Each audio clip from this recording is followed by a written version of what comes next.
Muchas gracias, señor presidente, encargado. Buenas tardes, señoras y señores asambleístas. Los ecuatorianos están cada vez más empobrecidos. La paralización de las actividades para quienes viven al día son letales. El gobierno no logra ponerse de acuerdo. Por un lado, prometen proteger el empleo y por otro, empujan a los empleadores a reducir su personal, especialmente en el ámbito educativo. Esta ley en lo educativo solo es una injusticia disfrazada de solidaridad. Es una ley que garantiza el desmantelamiento del sostenimiento de las escuelas, colegios y universidades particulares. En esta ley se legaliza la gratuidad en la educación particular y eso vemos que no es ni real ni sostenible.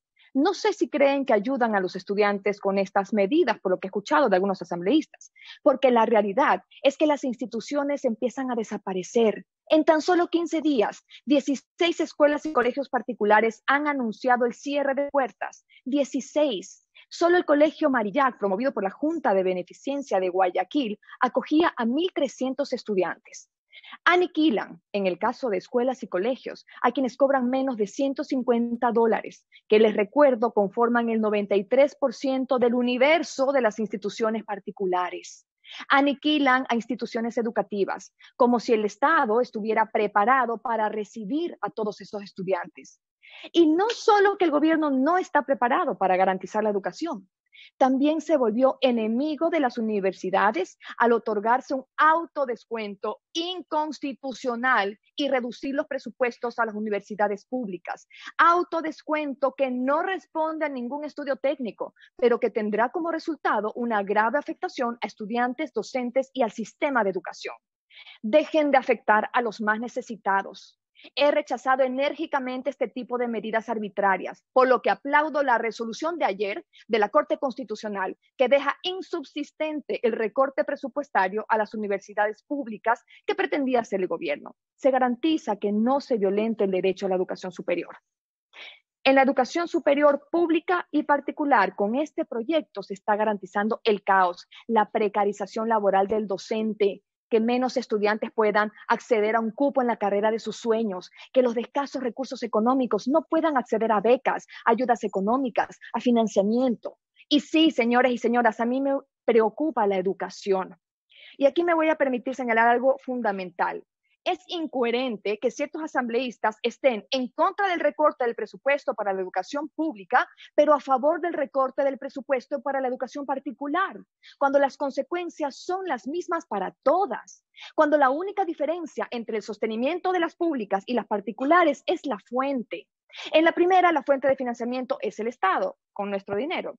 Y en la segunda, son los estudiantes o sus familias. Debemos ser responsables y defender a todo el sistema, no solo a lo que nos parezca más popular.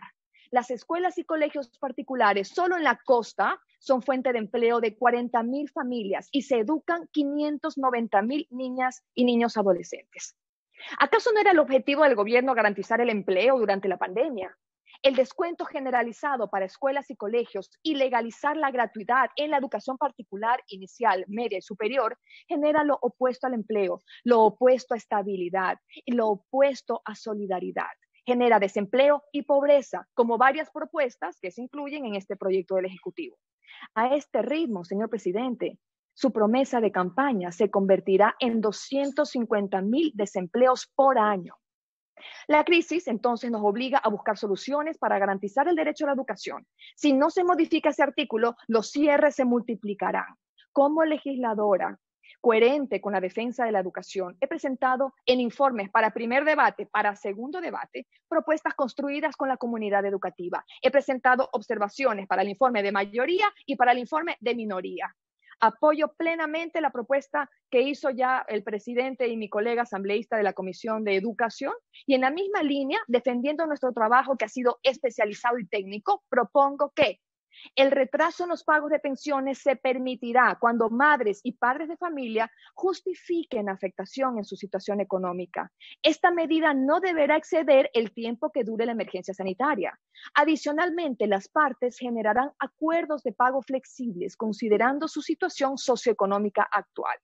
Y en el caso de las universidades particulares, estas entregarán becas y ayudas económicas adicionales a las que ya entregan, y lo harán previo un estudio de las realidades económicas y darán facilidades de pago para sus estudiantes regulares que lo requieran. Si el proyecto llegara a aprobarse sin esa modificación, dentro de mis facultades presentaré un proyecto de reforma a esta ley o un proyecto de ley independiente. Ahora bien, el gobierno quiso ser el portador de la bandera de la lucha contra la corrupción. Hoy, esa bandera la cambiaron sus funcionarios por la de sobreprecios.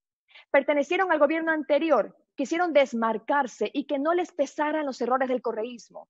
Pero hoy, al igual que ayer, en medio de otra tragedia humana, se atreven a jugar con la vida de la gente.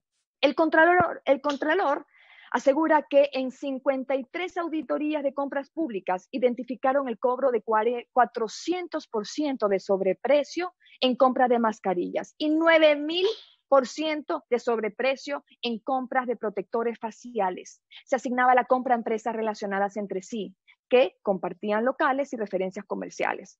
¿No sabe el gobierno de dónde sacar más dinero? Pues no debe ser afectando más el bolsillo de la gente, no creando una cadena de pobreza. No, esa no es la opción. Deben detener la corrupción. Ese es el primer paso. Dejar de lado el populismo, porque mientras distrae el presidente Moreno con baja de sueldos a su gabinete, por debajo se están llevando el país en peso. Como partido, nosotros presentamos propuestas que las hemos repetido incansablemente, que estamos conscientes, que no están obligados a tomarlas, pero que son el inicio para plantear soluciones realmente humanitarias que no afecten ni el bolsillo ni la estabilidad laboral. Por nombrar tres: 1, suspender y renegociar el pago de la deuda externa correspondiente a bonos. Eso evitaría pagar por intereses más de 1.600 millones durante el 2020. 2, respetar la burocracia necesaria y formal, pero no renovar contratos ocasionales relacionados con compromisos políticos más que con el funcionamiento del Estado. En el caso de las universidades, Contraloría General del Estado debería hacer auditorías de trabajo para determinar la eficiencia de las funciones y determinar si deben continuar o no, para de esa manera evitar las plantillas infladas en ciertas universidades. No se olviden que tienen autonomía para funcionar y respeto ese principio, pero también ellos ejecutan recursos públicos, recursos de todos los ecuatorianos, y deben rendir cuentas. 3, el sistema financiero anunció que tenía disponible 12 millones para reactivar la economía de productores y consumidores.